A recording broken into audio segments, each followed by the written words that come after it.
lapsed was kind of noticeable was Alex Krupa. Where was he? Do you expect him back this weekend? Yeah, he was suspended first weekend, violation of team rules, and he's back, done his punishment, so now he'll be back this weekend, ready to go. Gotcha. How about, I'm sorry, go ahead. No, go. I was going to say, just looking at the lineup, how do you maybe correct some of the things, guys left on base? Is it maybe a focus on quality at bats more? Are you looking for more timely hits, or how do you sort of fix it? I think it's a little bit. I spoke on media day just how we're just inexperienced, and it's just figuring out, learning how to play the game and take what the game gives you. So I think it's a little bit of all that, but just we did a really good job on Friday. Mm-hmm. So it's how the game plays you, and you get into one day where you play. I think we played 21 innings in a day, so it just it's like a snowball. It just kind of kept going. So hopefully, won't be as big a deal this upcoming weekend. How much of a measuring stick can Fullerton be this early on in the year?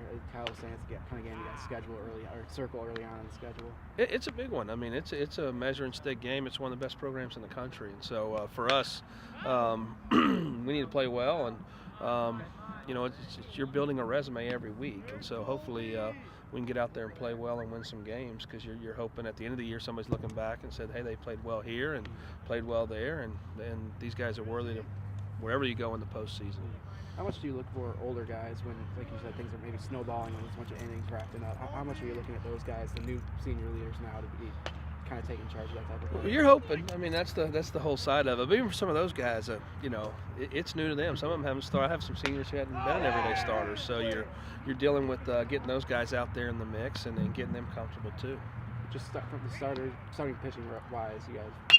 I thought we were pretty good. Yeah, I'd like to see our 2 and our 3 maybe go an extra inning or so. We're just trying to up those pitch counts. And Caleb Berger had a no-hitter for 4 2/3. Kyle Hart was exceptional. Evan was really good. I mean, he really didn't give up a ton of runs there. Hopefully we can be I don't want to say better with our bullpen, but we're just trying to figure them out a little bit. We lost some key pieces. We feel like we have some really key guys in there, but getting them out there and, like BJ Sable runs out there and I'm not even thinking about it, but he's getting his first innings and it's bases loaded, tie game. You'd like to get him out there in a little better spot than that. But he's very talented, going to really help us, and we feel like he's a big addition.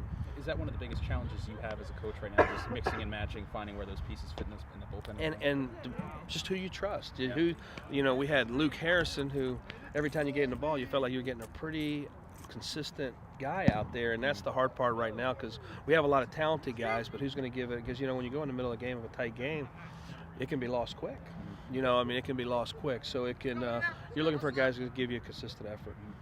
As far as the game on Sunday being moved to Saturday, making a doubleheader, how much does that kind of hurt getting into a routine going into this type of a weekend against South That probably didn't. The routine for this week was probably, our guys enjoyed it because you get home at a decent time. You get rested a little bit more. Our practice today is a little crisper probably. What gets you is on that front side when Friday you're playing a doubleheader. Then how you use your pitching, and especially this early in the year, it's hard to go, back to back, or we used Belcher twice, and if I come back and say, because he was really good his first outing, he was good in the second outing, but you ask yourself, are they ready that point of the year? Some of those things. We're talking to Dilo about the yellow jersey, and he said it probably should have gone to Tony Butler. What kind of, defensive edge is he going to give you, at the middle or, on the left side of the infield? Tony's a steady guy. I mean, he can really play defensively and is a good player.